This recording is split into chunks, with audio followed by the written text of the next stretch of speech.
Good morning and I welcome you students. बहुत ही important topic है soaps and detergents, और हर बार इसके ऊपर क्वेश्चन पूछे जाते हैं। कार्बन फैमिली से है और आपको भी पता है कि सोप्स और डिटर्जेंट्स आप लोग क्लींजिंग पर्पस के लिए यूज करते हैं एट योर होम। अब ये पहला क्वेश्चन ये है, फर्स्ट क्वेश्चन, जब कोई भी हम चीज कर रहे हैं, व्हाट आर सोप्स। नोट कर लेना सारे पॉइंट्स। व्हाट आर सोप्स, ये सोप्स होते क्या हैं। सोप्स जो केमिस्ट्री पॉइंट ऑफ व्यू से, साइंस के पॉइंट ऑफ व्यू से जो हम बता रहे हैं कि दे आर सोडियम और potassium salts of long chain carboxylic acid. देखो ये वर्ड मैंने लिखा है,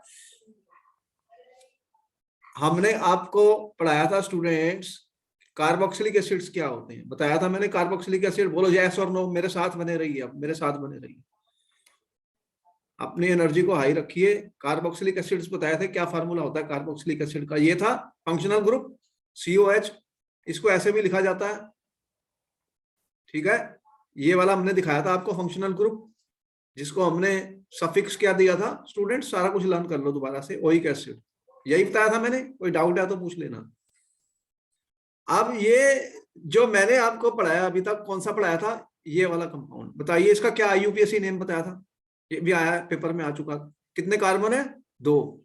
तो इसका क्या नाम बताया था हमने, एथेनोइक एसिड। अब हम ये कह रहे हैं कि ये जो देखिए, इसमें कार्बन की एक चेन है, ये वाली चेन कौन सी है, ये कार्बन की चेन है, और ये वाला हमारा फंक्शनल ग्रुप है। अब हमने क्या करना है स्टूडेंट्स, कि ये कह रहा है कि molecule of soap are sodium और potassium salt of long chain, ये चेन को लॉन्ग करना है। तो आपको मैंने बताया लॉन्ग चेन कैसे करते हैं। आपने बहुत सारे कार्बन लगा दिए, बहुत सारे कार्बन लगा दिए यहाँ, और इस तरह से बहुत सारे कार्बन लग गए, ठीक है। और यहाँ पर आपका ये वाला ग्रुप है, लेकिन ये H को हमने सोडियम या पोटेशियम लिख दिया, तो ये साल्ट बन गया। इसका क्या बन गया, किसका बन गया, साल्ट बन गया। ये लॉन्ग चेन बन गई स्टूडेंट। ये वाली जो चेन है, ये कार्बन की चेन है, देख रहे हैं। ये यूजली C17 H35 और COO -Na+ मैंने लिख दिया जैसे। तो ये जो फार्मूला, ये सोप है, ये क्या है, सोप्स है from chemistry point of view.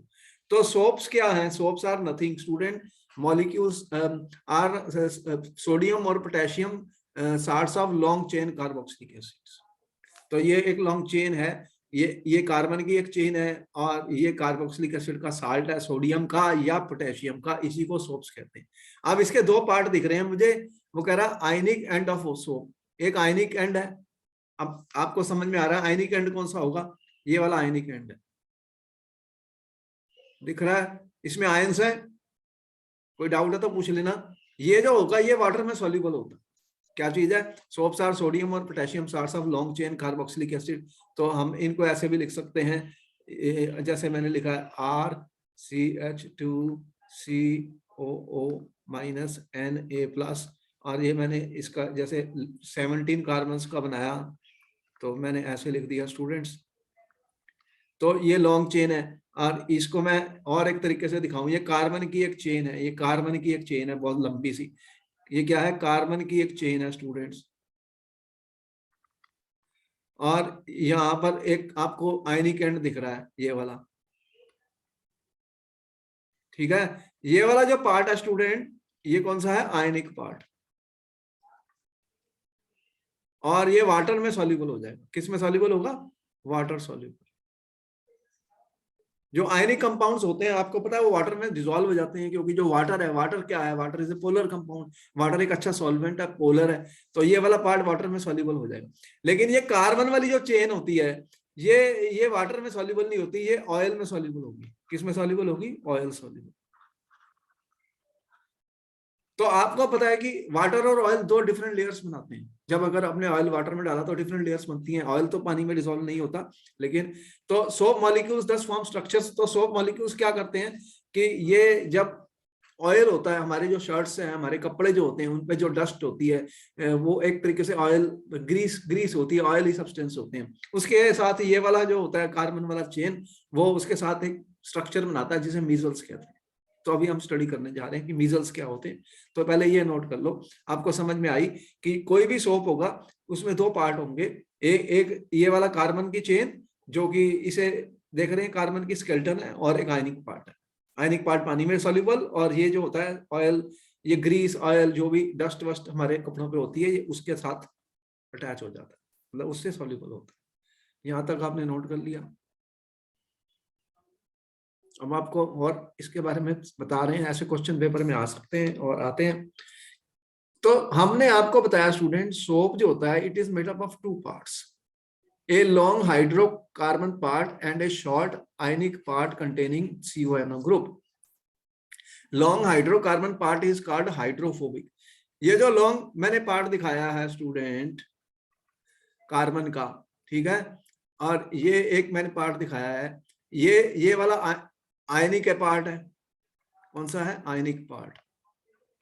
तो आयनिक पार्ट जो होता है ये वाटर में सॉल्यूबल है, इसे बोलते हैं हाइड्रोफिलिक। अब इसका मतलब ही आपको पता है, हाइड्रोफिलिक मतलब पानी से प्यार करता है, लव विद वाटर। तो ये वाटर में सॉल्यूबल है, वाटर सॉल्यूबल है। और ये वाला जो पार्ट है इसे बोलते हैं हाइड्रोफोबिक।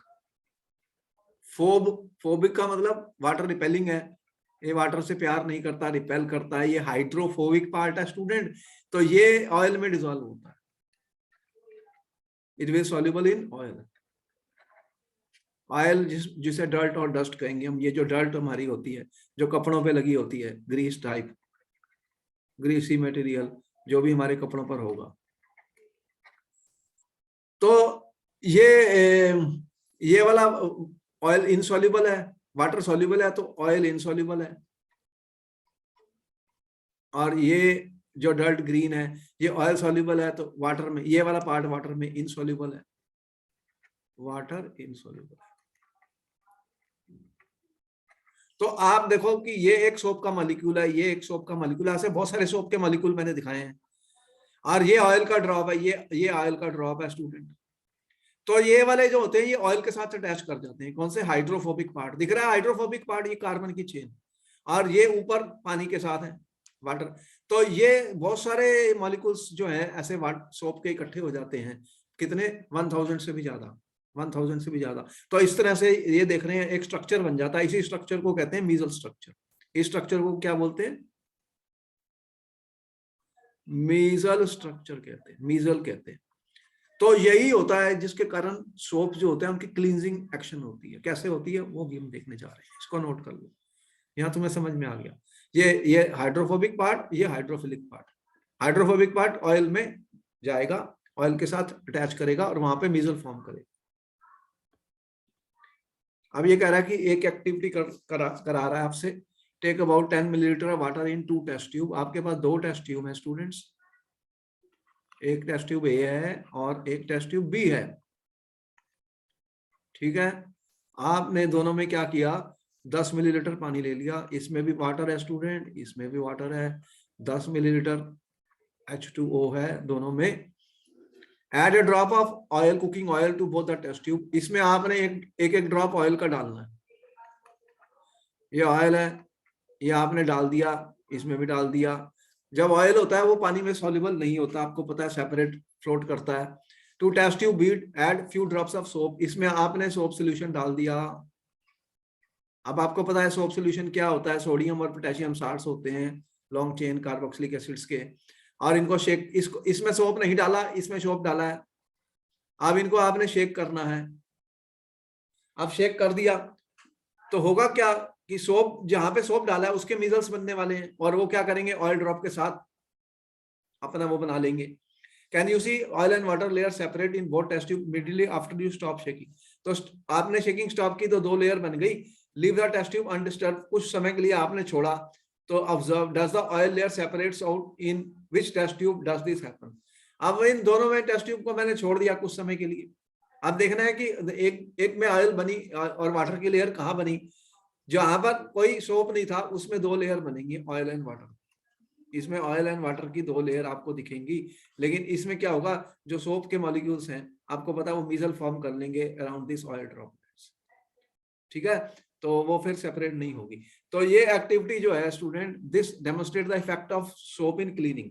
इस ये सोप की क्लीनिंग के बारे में बताती है। जो मोस्ट डर्ट होती है that is oily in nature. जो आपके कपड़ों पर क्लॉथ पे डर्ट लगी हुई है स्टूडेंट, वो ऑयली इन नेचर होती है। क्या होती है? ऑयली इन नेचर, मतलब उसमें ऑयल ही होते हैं, ऑयली इन नेचर होती है। Oil does not dissolve in water, तो ऑयल तो पानी में डिसॉल्व नहीं होता, ऑयल पानी में डिसॉल्व नहीं। अब मीजल्स क्या होते हैं? क्वेश्चन ये पूछेगा पेपर में, व्हाट आर मीजल्स? मीजल्स क्या होते हैं स्टूडेंट? ये क्वेश्चन यही है, क्वेश्चन व्हाट इज मीजल स्टूडेंट। तो हमने आपको ये शो किया था अभी कि ये ऑयल का ड्रॉप है, ये सोप के बहुत सारे मॉलिक्यूल्स आएंगे और ये हाइड्रोफोबिक पार्ट जो है वो ऑयल में ऑयल के साथ अटैच कर जाएगा। तो ऐसे बहुत सारे मॉलिक्यूल्स इकट्ठे हो गए, मोर देन 1000। जब ये बहुत सारे मॉलिक्यूल्स इकट्ठे हो जाएंगे और क्योंकि इनके अंदर नेगेटिव चार्ज है तो वो रिपेल करते हैं, वो आपस में एग्रीगेट भी नहीं फॉर्म कर सकते, तो इसी को कहते हैं मीजल फॉर्मेशन। तो when soap is at the surface of water, inside water these molecules have unique orientation that keeps the hydro portion out of water। Hydrocarbon portion ये वाला है, इस सभी का हाइड्रोकार्बन पोर्शन है जो कि पानी में डिसॉल्व नहीं होता। ये किसके साथ अटैच करता है? ऑयल के साथ। ऑयल, ये जो ग्रीस आपके कपड़ों पे लगी हुई है, जो भी लगा हुआ है, ये उसके साथ अटैच कर जाता है। ठीक है, तो इस तरह से ये क्लस्टर्स बना लेते हैं बहुत सारे, they form clusters of molecules. बहुत सारे क्लस्टर्स बन जाते हैं इन विच सॉरी हाइड्रोफोबिक जो टेल्स होती हैं, इनमें क्या हो रहा है? हाइड्रोफोबिक टेल्स जो है students, they are in the interior of the cluster and ionic ends are on the surface of the cluster। तो ionic end surface पे होते हैं, ये क्लस्टर में होते हैं, और ये जो क्लस्टर फॉर्मेशन होती है इसी को मीजल्स कहते हैं। This is called measle. तो more than 1000 molecules can form such a measle. तो सोप जो मीजल होता है, जो सोप मीजल होता है, इसी के कारण क्लींजिंग होती है। ये जो सोप मीजल बन गया, सोप का मीजल बन गया, सोप मीजल कह रहा हूं, बन गया यहाँ पर अराउंड द ऑयल ड्रॉपलेट या ग्रीस के अराउंड। ठीक है, non polar hydrocarbon dissolve in each other, तो ये भी नॉन पोलर है, ये भी नॉन पोलर है, ये आपस में डिसॉल्व हो जाते हैं। और पोलर डिसॉल्व इन वाटर, जो पोलर ग्रुप्स होते हैं ये वाटर में डिसॉल्व होते हैं, ये वाटर सॉल्युबल है। कौन से? पोलर वाले ग्रुप। पोलर कह रहा हूं, इनके ऊपर चार्जेस है, माइनस लगा हुआ, और ये नॉन पोलर है। नॉन पोलर वाले जो होते हैं ये किस में डिसॉल्व होते हैं? ये नॉन पोलर वाले नॉन पोलर में डिसॉल्व होते हैं, जो कि ऑयल है, ये ऑयल में डिसॉल्व होते हैं। ऑयल नॉन पोलर होता है, ऑयल में डिसॉल्व होते हैं स्टूडेंट्स, ये नॉन पोलर होता है, नॉन पोलर होता है। तो आप देखते हैं क्लींजिंग एक्शन, ये पूछेगा what how the cleansing action of the soap takes place. Cleaning कैसे हुई? अब effect of soap in cleaning, अब सोप क्लीनिंग कैसे करता है, ये क्वेश्चन इंपॉर्टेंट है। How the cleaning action takes place in the soap.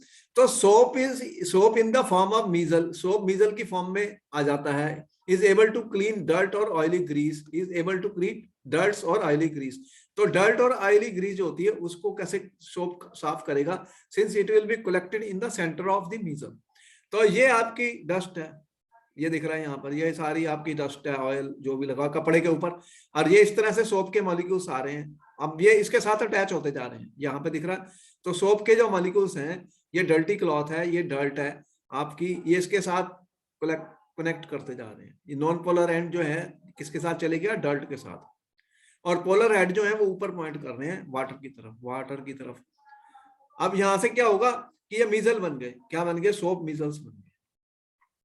बहुत सारे सोप के मॉलिक्यूल्स जो हैं 1000 से भी ज्यादा वो एक तरीके से एक क्लस्टर्स बना लेते हैं, क्लस्टर्स फॉर्म कर लेते हैं, उसी को हम कहते हैं सोप मीजल्स।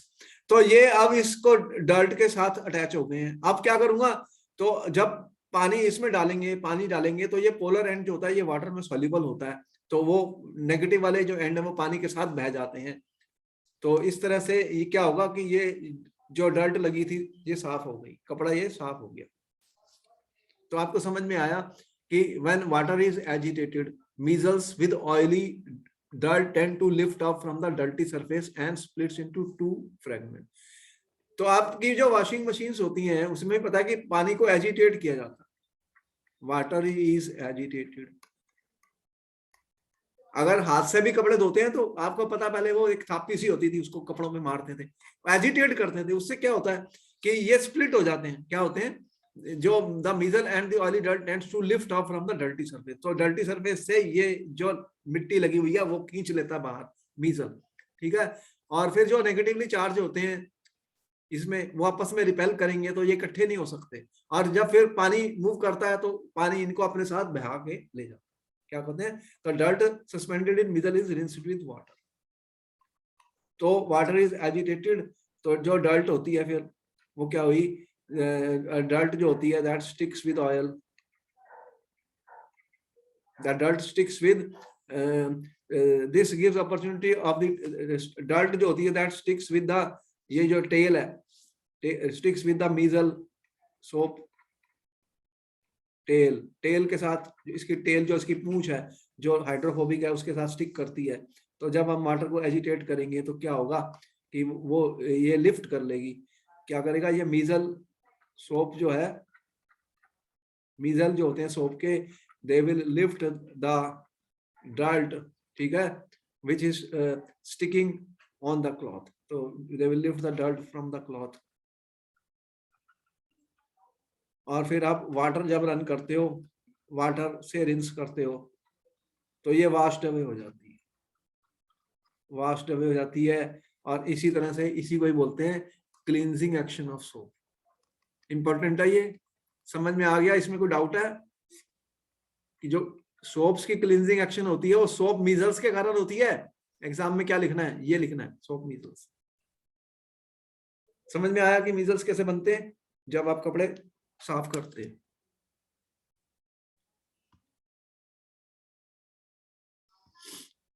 अब एक और एक्टिविटी एनसीईआरटी में उसने बताई है कि इसको भी आप करके देखिए। Take about 10 millilitre of distilled water और rain water and 10 millilitre of hard water. देखो देखो अब दो तरीके के पानी का यूज हुआ है स्टूडेंट। देखो यहाँ पर आपके पास क्या है, ये है 10 मिलीलीटर स्टूडेंट डिस्टिल्ड वाटर, यहाँ पे मेरे पास डिस्टिल्ड वाटर है, और आपने एक लिया है, दूसरे में क्या लिया स्टूडेंट, 10 मिलीलीटर क्या लिया, चलो ये टेस्ट ट्यूब भी मान लेते हैं, कोई बात नहीं। दूसरे में क्या लिया, हार्ड वाटर। अब कैन यू टेल मी कि दोनों में क्या डिफरेंस होता है, हार्ड वाटर और डिस्टिल्ड वाटर में? क्या आपको पता है, पढ़ा था आपने कहीं हार्ड वाटर के बारे में? जल्दी बताओ, पढ़ा क्या हार्ड वाटर के बारे में? इंपॉर्टेंट है ये, समझ लो बात, ये क्वेश्चन अच्छा क्वेश्चन है इसलिए बता रहा हूँ। ये हार्ड वाटर है, हार्ड वाटर जो जमीन के नीचे से निकालते हो ट्यूबवेल वगैरह में जो होता है, ठीक है, हैंड पंप्स, जो हैंड पंप से आपने यूज किया, इसके अंदर जो इम्प्योरिटीज नहीं है, कौन सी, कुछ आयंस होते हैं जैसे कैल्शियम आयंस होते हैं, मैग्नीशियम आयंस होते हैं, और उनके कार्बोनेट्स होते हैं, और हाइड्रोजन कार्बोनेट्स होते हैं। इनके अंदर हार्ड वाटर में क्या होते हैं, कैल्शियम, मैग्नीशियम, ठीक है, इनके कार्बोनेट्स होते हैं, और हाइड्रोजन कार्बोनेट्स होते हैं, और हाइड्रोजन कार्बोनेट्स होते हैं, और मैग्नीशियम के भी होते हैं, और सल्फेट्स और क्लोराइड्स भी होते हैं। क्या होते हैं, सल्फेट्स एंड क्लोराइड्स, ये आयंस प्रेजेंट होते हैं स्टूडेंट, किसमें, हार्ड वाटर में। तो हार्ड वाटर के अंदर ये वाली चीजें प्रेजेंट है, सॉफ्ट, इसमें डिस्टिल्ड वाटर में नहीं है, इसके अंदर ये वाले आयंस नहीं है। जैसे आपने लिखा इसमें कैल्शियम आयंस, मैग्नीशियम आयंस, ये कार्बोनेट आयंस है, और ये हाइड्रोजन कार्बोनेट आयंस है। फिर आपने लिखा सल्फेट आयंस होते हैं, क्लोराइड आयंस होते हैं, ये किसके अंदर होते हैं, हार्ड वाटर में। अब क्या होगा कि आपने दोनों में सोप सोल्यूशन डाल दिया, ठीक है, add a couple of drops of soap solution, इसमें भी कुछ ड्रॉप्स आपने डाले स्टूडेंट सोप सोल्यूशन के, और इसमें भी आपने डाले कुछ ड्रॉप्स सोप सोल्यूशन, दोनों में डाल दिए, और फिर इसको शेक कर दिया। तो अब इसमें एक में फॉर्म बननी है और एक में फॉर्म नहीं बनी। इसमें क्या हुआ स्टूडेंट, ये सोप और ये इस वाटर में ये वाले आयंस नहीं थे, इसमें फॉर्म फॉर्मेशन हो जाती है। झाग होती है ना, जब कपड़े धुलते हो झाग बन जाती है, इसमें फॉर्म बनी।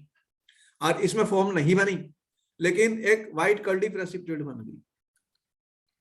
क्या बन गया? व्हाइट कर्डी प्रेसिपिटेट बन गई स्टूडेंट, प्रेसिपिटेट, उसे स्कम कहते हैं। इसमें ये बन गया क्योंकि इसके अंदर ये आयंस प्रेजेंट थे, उसके साथ सोप रिएक्ट कर गया और उसने व्हाइट कर्डी प्रेसिपिटेट बन गई। अब क्या हुआ? तो फिर क्या ये हार्ड वाटर के लिए सोप कामयाब है क्लीनिंग के लिए? यस और नो, जल्दी बताओ। अगर आपका पानी हार्ड वाटर है स्टूडेंट, तो क्या सोप क्लीनिंग करेगा? तो क्लींजिंग एक्शन सोप की बहुत रिड्यूस्ड हो जाएगी। This will reduce hard water के अंदर student, this will reduce the cleansing action of soap. तो जो सोप्स होते हैं वो हार्ड वाटर के लिए काम नहीं करते, इफेक्टिव नहीं है, ये बता रहे। बोलो, इसमें कोई डाउट है? समझ में आया? समझ में आ गया सारा? आगे चलूं? कुछ नोट करना तो कर लो। तो हार्ड वाटर जो होता है उसके लिए सोप फिर इफेक्टिव नहीं है एज ए क्लींजिंग एजेंट, क्योंकि वो स्कम बना लेते हैं, एक प्रेसिपिटेट बन जाती है, क्योंकि हार्ड वाटर में आयंस हैं जो प्रेजेंट, उसके कारण। अब एक्टिविटी एक और देखते हैं एनसीईआरटी की। हार्ड, ठीक है, तो आपने दोनों में हार्ड वाटर ले लिया।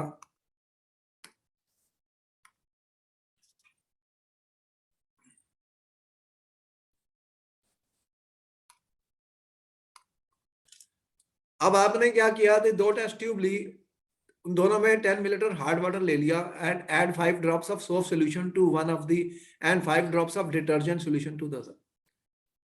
अब टेस्ट ट्यूब ए है स्टूडेंट, इसमें हार्ड वाटर, और ये टेस्ट ट्यूब बी है स्टूडेंट्स, इसमें भी हार्ड वाटर कितना है? 10 मिलीलीटर। तो हार्ड वाटर में कौन कौन से आयन प्रेजेंट हैं? कैल्शियम आयंस हैं, मैग्नीशियम आयंस हैं, क्लोराइड्स हैं, सल्फेट्स हैं, और कौन कौन से बताए थे मैंने? हाइड्रोजन कार्बोनेट है, कार्बोनेट्स हैं। ये सारे आयंस किस में प्रेजेंट होते हैं? हार्ड वाटर में। अब वो कह रहा है कि अब एक टेस्ट ट्यूब में आपने सोप सोल्यूशन डाल दिया और दूसरे में अब डिटर्जेंट डाला। आपको पता है कि आप जब यूज करते हो, आजकल कौन सा यूज करते हो वॉशिंग के लिए? वॉशिंग मशीन में क्या यूज करते हो? डिटर्जेंट के सोप? अरे यही यूज करते हो, डिटर्जेंट। तो अब सोप सोल्यूशन और हार्ड वाटर मिलके क्या बनाते हैं? स्कम। तो ये तो इफेक्टिव नहीं है, ठीक है। एक कर्डी सॉलिड प्रेसिपिटेट, एक कर्डी सॉलिड बन जाता है। क्या होता है, अभी आपको बताया था कि ये क्या होता है, कर्डी सॉलिड बन जाता है यहां पर। तो ये इफेक्टिव नहीं है सोप जो है। लेकिन यहां पर जब डिटर्जेंट डाला स्टूडेंट, ठीक है, अब मैंने शेक किया तो इसमें फोम बनी है, इसमें फोम बनी है। किसमें बनी है? डिटर्जेंट से। तो detergents can be used, detergents can be used student as a cleansing agent, as cleansing agent for hard water। Point note कर लो, इंपॉर्टेंट है। तो हम अपने घरों में जो भी कपड़े धो रहे हैं, हम डिटर्जेंट्स का यूज कर रहे हैं। सोप्स क्या करते हैं, अगर हार्ड वाटर है तो उसके साथ वो स्कम बना लेते हैं, एक कर्डी व्हाइट सॉलिड सा बन जाता है, तो वो इतने इफेक्टिव क्लींजिंग एजेंट्स नहीं है। इस पॉइंट को नोट कर लो। बोलो, समझ में आया? कोई डाउट है? कोई है ना डाउट है तो बोलो। सारी चीजें समझ लो। सोप और डिटर्जेंट में बहुत अच्छा लेक्चर है, इसमें सारा कुछ तुम्हें पता लग जाएगा। मैंने एक एक चीज वर्ड बाय वर्ड एक्सप्लेन की, और आयंस भी तुम्हें बताए कि क्यों ऐसा हो रहा है। तो मैं आगे चलूं फिर? बोलो यस और नो। आगे चलता हूं, तुमने नोट कर लिया। अब ये क्वेश्चन आया था पेपर में स्टूडेंट्स, क्वेश्चन क्या था, क्वेश्चन आंसर। देखो बहुत सारे क्वेश्चन हम सॉल्व करने जा रहे हैं जो सीबीएसई भी रिलीज कर रहा है सैंपल पेपर, वो सारे सॉल्व करूंगा मैं आपके लिए। अब मेरे साथ बने रहना, क्योंकि कैसे पेपर में क्वेश्चन आने हैं और कैसे सॉल्व करना है ये सारा मैं बताऊंगा आपको। When soap is added to hard water, calcium ion and magnesium ion present in hard water react with soap. The sodium salts present in soap are converted to their corresponding calcium and magnesium salts, which are precipitated as scum. तो hard water के अंदर क्या हुआ, जब आपने soap solution डाला, क्योंकि इसके अंदर कैल्शियम आयन थे और मैग्नीशियम आयन था स्टूडेंट, तो एक व्हाइट सॉलिड बना। क्या बन गया, व्हाइट सॉलिड बन गया, उसे हम स्कम कहते हैं। व्हाइट सॉलिड प्रेसिपिटेट बन गई।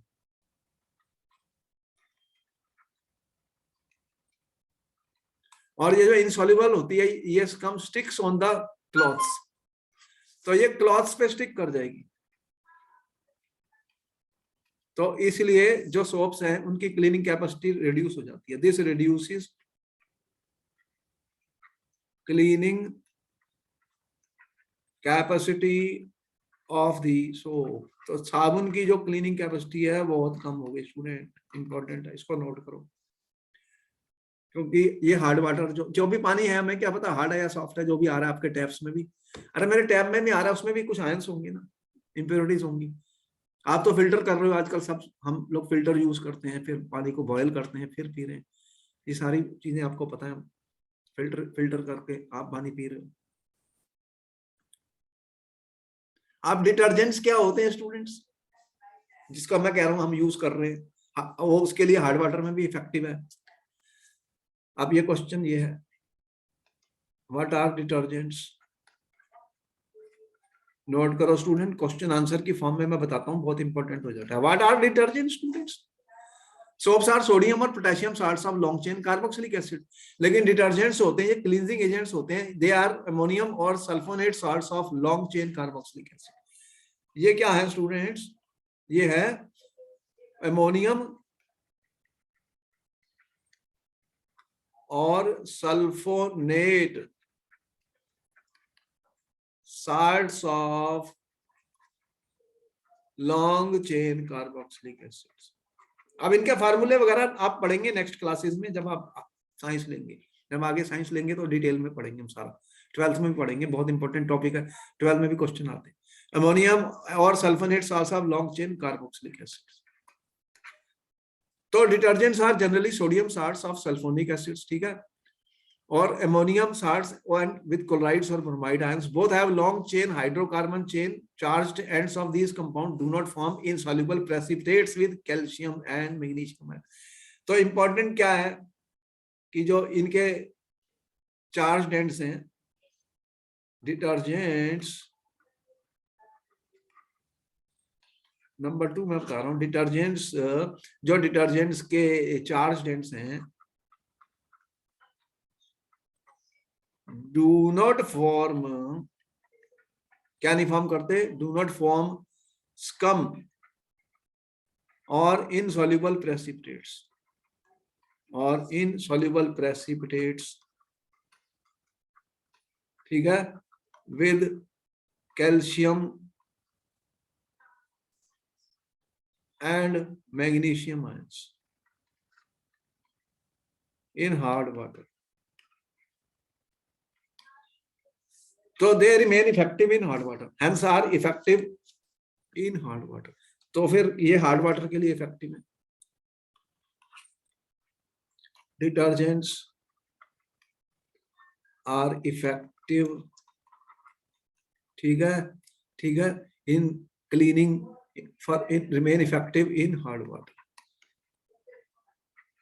तो आप अपने घरों में वॉशिंग मशीन में सारा डिटर्जेंट का यूज कर रहे हैं, आप डिटर्जेंट पाउडर लाते हो और उसे कपड़े आप धोते हो, और इसका फर्दर यूज है, they are use to make shampoos and products for cleaning cloth. Shampoos के लिए भी ये यूज किए जाते हैं डिटर्जेंट्स। तो ये आपको समझ में आएगी what is the difference between soaps and detergent. एक अच्छा क्वेश्चन है पेपर में, इसको नोट कर लो, इसको नोट कर लो, फिर मैं आगे चलता हूँ।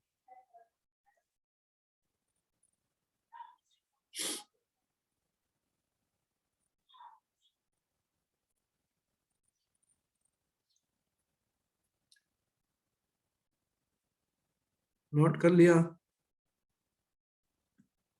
चलो आगे चलते हैं। अब ये क्वेश्चन आया था पेपर में, what is the difference between soaps and detergent? Next question,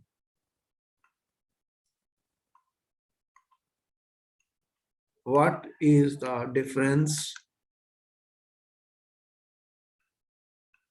between soaps and detergents? इन दोनों में डिफरेंस बताना है स्टूडेंट्स। तो हमने यहाँ पे टेबल बनाई है, टेबुलर फॉर्म में आपको एक्सप्लेन किया है, और एग्जाम में एक या दो पॉइंट्स बताने बहुत होते हैं, क्योंकि एक नंबर का क्वेश्चन होगा तो एक नंबर के क्वेश्चन में ज्यादा नहीं लिखना, एक एक लाइन बहुत होती है, ज्यादा लिखने से कुछ नहीं मिलने वाला हमें, तो करेक्ट लिखो और कम लिखो, पॉइंट वाइज लिखो, पॉइंट वाइज लिखो। तो सबसे पहला क्या डिफरेंस हमने बताया सोप में? See soap are made up consist of CONA group attached to fatty acid having long chain alkyl group. Detergents में क्या होता है? Consist of SONO3 group attached to long chain alkyl chain. तो इसमें ये वाला ग्रुप अटैच्ड होता है, सोडियम सल्फोनेट्स हैं, और इसमें सोडियम कार्बोक्सिलेट्स हैं। दूसरा क्या बताया? Soaps are not effective in hard water. तो हार्ड वाटर में सोप इफेक्टिव नहीं है। और डिटर्जेंट्स क्या होते हैं? They are effective in hard water. तो हार्ड वाटर और सेलाइन वाटर में मैं यूज कर सकता हूं डिटर्जेंट्स को, सोप को नहीं कर सकता। थर्ड क्या बताया? Soaps are completely biodegradable. Soaps क्या होते हैं? ये बायोडिग्रेडेबल होते हैं। अब बताओ व्हाट इज बायोडिग्रेडेबल? देखो, एक वाटर पोल्यूशन की बड़ी प्रॉब्लम चल रही है, ये अपने आप सोप्स जो होते हैं वो डिग्रेड हो जाते हैं, बायोडिग्रेडेबल हो जाते हैं। तो पोल्यूशन, वाटर पोल्यूशन की एक प्रॉब्लम है। वाटर पोल्यूटेंट्स तुमने देखा है कि बहुत इंपॉर्टेंट फैक्टर है। जो चीजें बायोडिग्रेड नहीं होती वो पानी को गंदा कर रही हैं, वाटर को पोल्यूट कर रही हैं, और वो एक बड़ी सीरियस प्रॉब्लम है। अगर वो पानी में मिक्स हो जाती हैं और रिवर्स में चले जाते हैं तो वहां पे एक्वेटिक लाइफ को डेंजर हो जाता है। तो सोप्स तो बायोडिग्रेडेबल हैं, लेकिन डिटर्जेंट्स का प्रॉब्लम क्या है? ये डिसएडवांटेज ऑफ डिटर्जेंट है। What is the disadvantage of detergents? Important question पूछा गया था बच्चों से, that they are non biodegradable. अब क्या होगा कि ये नॉन बायोडिग्रेडेबल है तो ये वाटर को पोल्यूट करेंगे, they will cause pollution, and if they get mixed up in rivers and lakes, what will happen? Aquatic life will be in danger. तो फिश मरती है, सब मरेंगे। तो ये डिटर्जेंट्स की एक प्रॉब्लम है।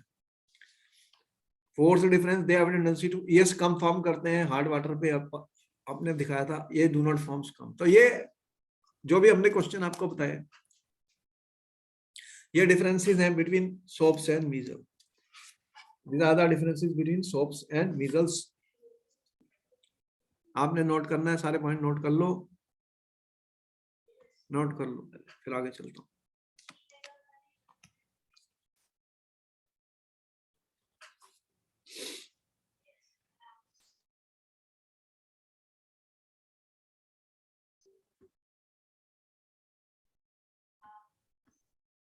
अब एक क्वेश्चन आ गया आपको पेपर में, question number 1। What is the question? Would you be able to check water is hard by using a detergent? बोलो, क्या आप यूज करके बता सकते हो कि वाटर हार्ड है डिटर्जेंट से? क्या आंसर है? जो डिटर्जेंट्स होते हैं, डिटर्जेंट क्या करते हैं? They will form foam. तो वो आपकी जो फोम सी बनती है, डिटर्जेंट्स बना लेते हैं। क्या बनाते हैं? डिटर्जेंट फोम बनाते हैं।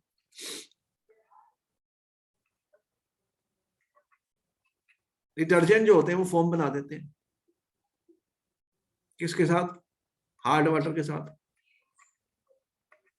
तो अगर आपने चेक करना है, ठीक है, तो हार्ड वाटर को चेक करना है तो डिटर्जेंट नहीं, सोप सोल्यूशन यूज करना चाहिए। ठीक है, मैं ये कह रहा हूं soap solution can be used, ठीक है, to check hard water not a detergent. Why? Because soap solution, soap will form scum, insoluble solid precipitate with hard water. with बात समझ में आ गई? क्वेश्चन को कैसे आंसर करते हैं? अब जो पेपर आ रहा है वो डिस्क्रिप्टिव है, उसमें आपको आंसर लिखने हैं। एमसीक्यू क्वेश्चन के पेपर हो चुके हैं, वो आप दे चुके हो। अब जो पेपर आ रहा है वो आपको लिखना है, आंसर लिखना है। कितना लिखना है वो सारा मैं एक्सप्लेन करूंगा when I will solve the question papers. थोड़ा ही लिखना है, ज्यादा नहीं लिखना। नोट करो।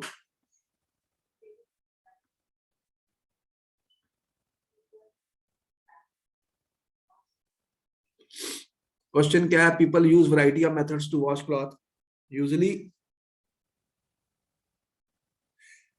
so after adding the soap they beat the cloth on the stone or beat it with paddle, scrub it with brush or mixture, is agitated in washing machine. Why agitation is necessary? इसका answer मैं कर चुका हूं।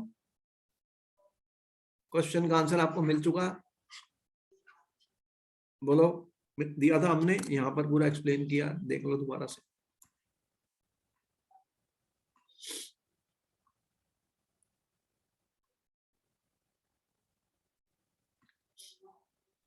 ये पूरा का पूरा paragraph इसका आंसर है, आपको यहाँ पर मिला है और रिकॉर्डेड वीडियो में मिल जाएगा। यहाँ से देख रहे हो, सारा हमने एक्सप्लेन किया है। When water is agitated, water को agitate करते हैं। Measle with oily dirt tends to lift up from the dirty surface and splits into fragments. This gives opportunity to other tail to stick to oil. If left, तो जो oil थोड़ा बहुत बचा फिर दूसरी सोप की टेल उसके साथ कनेक्ट कर लेगी, और इस तरह से क्या होगा? Negatively charge head present in water prevent small globes to be formed. ठीक है, तो dirt suspended in middle is rinsed. तो अच्छी तरह कपड़े धोने के लिए आप बार बार उसको रिंस करते हो, ब्रश मारते हो, वॉशिंग मशीन में उनको रोटेट करते हो, ताकि जो भी डस्ट लगी है वो खींच के बाहर वो निकाल के तोड़ लेता है, जो मीजल सोप के मीजल्स होते हैं, जो सोप के मीजल्स होते हैं। समझ में आ गया सोप्स एंड डिटर्जेंट्स का?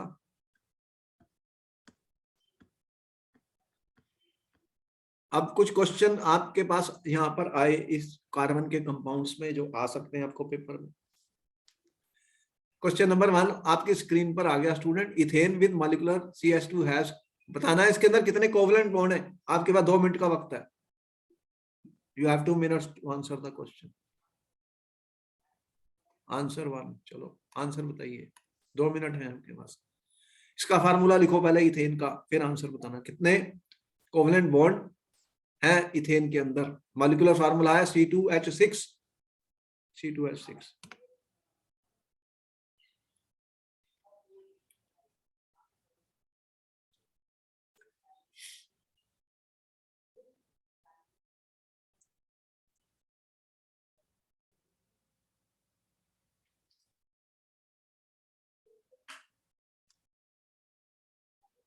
कैसे करोगे? इसका फार्मूला क्या है? 2 कार्बन है,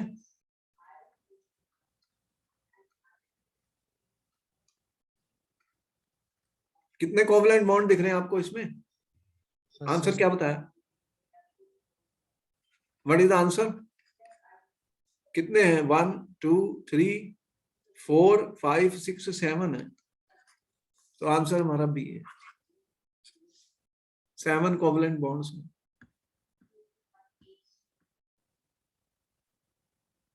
अब question number 2 is on the screen. तो कह रहा है butanone is a 4 carbon compound with functional group. बताइए फंक्शनल ग्रुप कौन सा है ब्यूटेनन में? तो सी पार्ट। तो ये सी पार्ट बिल्कुल सही आंसर है इसका। देखो 1 2 3 4 4 कार्बन है, ब्यूट वाला है। देखो जब वो ब्यूट कह रहा है तो ब्यूट का मतलब देखो कैसे बनाते हैं स्ट्रक्चर, देख लो, ऐसे क्वेश्चन आएंगे पेपर में।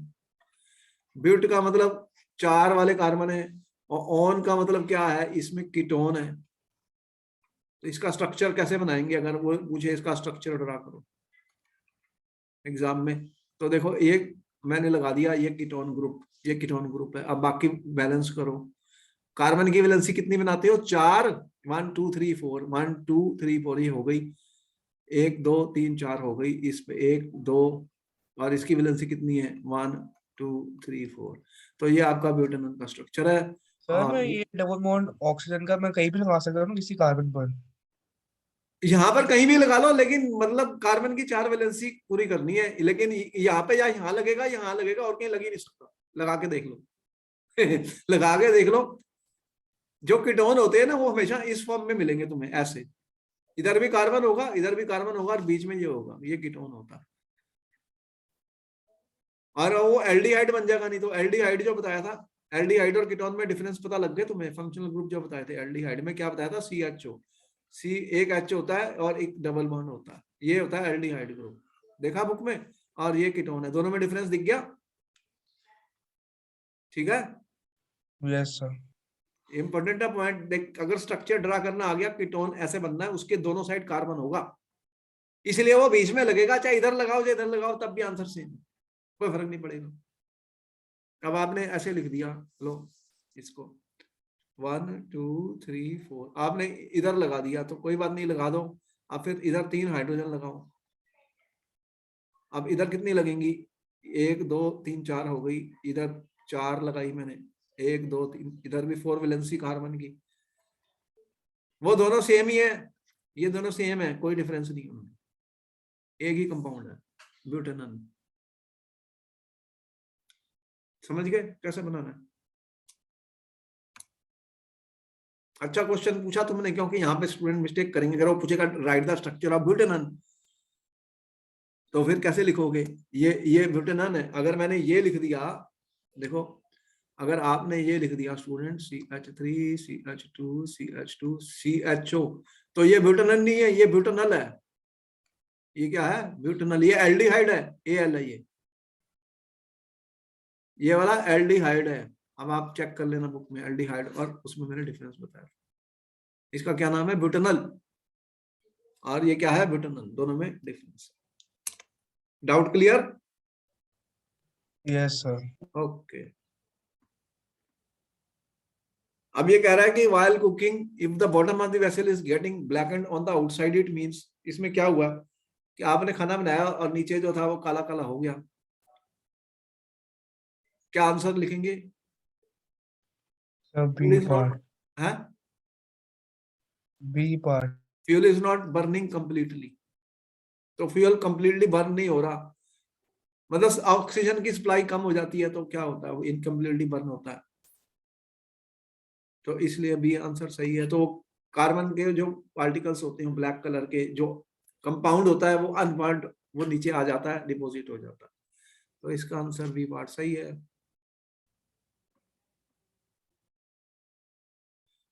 अब ये कह रहा है explain the nature of covalent bond using the bond formation in CH3Cl, तो इसमें nature of the covalent bond बतानी है। तो बॉन्ड फॉर्मेशन CH3Cl में हो रही है, तो इसकी कैसे एक्सप्लेन करोगे। ये आपका कार्बन है, ठीक है, कार्बन की कितनी मिल, कार्बन का एटॉमिक नंबर 6 है, तो कितना है 2 4 है, 4 इलेक्ट्रॉन आउटर मोस्ट में है कार्बन के, लो। और हाइड्रोजन के पास कितने होते हैं, 1 इलेक्ट्रॉन, हाइड्रोजन का 1 है और Cl का कितना होता है 2 8 7 होता है स्टूडेंट्स, क्लोरीन का 17 होता है एटॉमिक नंबर, तो क्लोरीन के पास कितने हैं 7 हैं, कितने इलेक्ट्रॉन है क्लोरीन के पास, लो इसको भी अगर मैं ऐसे दिखा दूं, इसके पास 7 हैं, तो फिर कैसे दिखाओगे। तो ये हाइड्रोजन आया, यहाँ पे हाइड्रोजन आया स्टूडेंट, यहाँ पे हाइड्रोजन आया, यहाँ पे क्लोरीन आया, तो ये शेयरिंग हो रही है, क्या बन गया, हो गया कोवलेंट बॉन्ड। तो कोवलेंट बॉन्ड कैसे बनता है? Sharing of electrons. बोलो सही है गलत है? सर इसका नेम क्लोरोमीथेन होएगा ना? हाँ, इसका क्या नाम लिखोगे IUPAC नेम अगर एग्जाम में पूछ लिया तो? क्या तो क्लोरो जो होते हैं वो प्रीफिक्स होते हैं, तुमने पढ़ा था, ये वाला ग्रुप जो होता है ये प्रीफिक्स मतलब पहले आएगा, और फिर एक कार्बन वाला है एल्केन, तो क्या लिखा तुमने? Chloro methane. ठीक है, समझ में यस आई सर। कि IUPAC नेम कैसे बनाते हैं? IUPAC नेम कैसे बनाते हैं?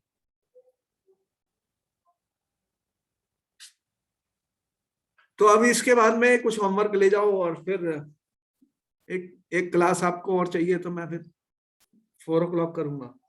4 o'clock कनेक्ट कर लेना, और जो अल्कोहल और कार्बोक्सिलिक एसिड के कंपाउंड्स हैं वो हम करेंगे। बोलो यस और नो, करना है तो मैं 4 बजे कनेक्ट करूंगा। सर 4 o'clock मेरी एक दूसरी क्लास है। तो फिर 8 बजे रात को करो। Okay sir. ठीक है, 8 बजे कनेक्ट कर लेना, एक क्लास तुम्हारी और होगी आज 8 बजे। Okay sir.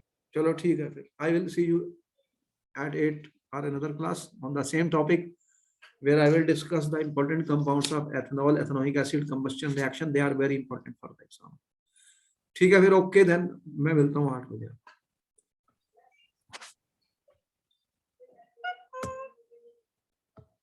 Thank you sir. Okay.